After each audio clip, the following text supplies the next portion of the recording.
السلام علیکم ناظرین و گرامی، آج ہم تاریخ اسلام کو لے کر ایک ایسے شخص کے بارے میں بات کریں گے جس کا نام سن کر پوری کفر میں لرز طاری ہو جاتا تھا، جس نے کئی بادشاہوں کے بادشاہت مٹی کا ڈھیر بنا دیا تھا۔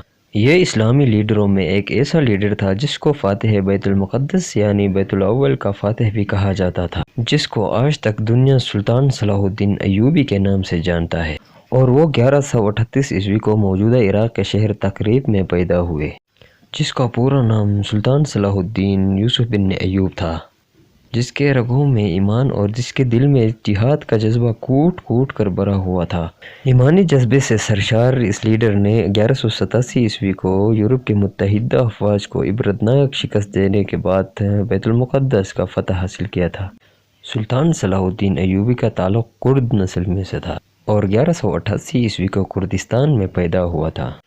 ان کے قیادت میں ایوبی سلطنت نے مصر، شام، حجاز اور عراق پر بھی حکومت کی تھی۔ شروع میں سلطان صلاح الدین ایوبی نور الدین زنگی کے ہاں کمانڈ سنبھال رہے تھے۔ نور الدین زنگی کے دور میں مصر کو فتح کر دیا گیا اور فتح کرنے کے بعد سلطان صلاح الدین ایوبی کو مصر کا حاکم مقرر کر دیا گیا۔ اسی عرصے میں سلطان صلاح الدین ایوبی نے یمن کو بھی فتح کر دیا۔ سلطان صلاح الدین ایوبی میں جہاد کا جذبہ کوٹ کوٹ کر بھرا ہوا تھا اور بیت المقدس کی فتح اس کی زندگی کی سب سے بڑی خواہش تھی۔ دوستوں، اس وقت فلسطین میں عیسائیوں کی حکومت تھی، بیت المقدس پر عیسائیوں کا قبضہ تھا اور عیسائی اپنے حکومت کے لیے سب سے خطرہ سلطان صلاح الدین ایوبی کو سمجھ رہے تھے۔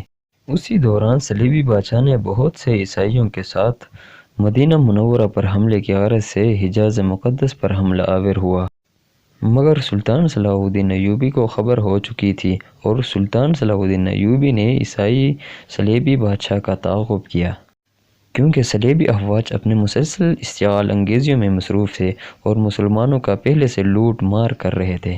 دوستوں، لہٰذا یہاں گمسان کی جنگ شروع ہو گئی اور اس جنگ میں تقریباً 30,000 عیسائی ہلاک ہو گئے۔ دوستوں، صلیبی اور عیسائی پہلے سے ہی سلطان صلاح الدین ایوبی کی ذہانت، ایمانداری اور جہاد کے جذبے سے واقف تھے۔ حطیم کے فتح کے بعد سلطان صلاح الدین ایوبی بیت المقدس کو فتح کرنے کے لیے نکل پڑے، اور ایک ہفتے کی مسلسل خونی جنگ کے بعد عیسائیوں نے ہتھیار ڈال دیے اور اپنا ہار تسلیم کر لیا اور تمام فلسطین سے مسیحی حکومت کا خاتمہ ہو گیا۔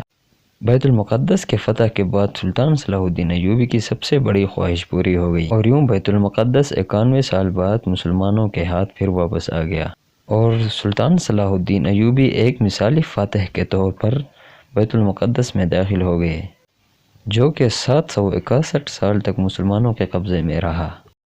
لہٰذا 1948 میں امریکہ، فرانس اور برطانیہ کی سازش میں فلسطینی علاقوں پر صہیونی یہودیوں کی آبادکاری اور ریاست قائم کر دی گئی اور بیت المقدس کے نصف حصے میں قبضہ کر دیا گیا۔ پیارے دوستوں، اس وقت سے آج تک ہمارا قبلہ اول یعنی بیت المقدس کسی سلطان صلاح الدین ایوبی کا منتظر ہے۔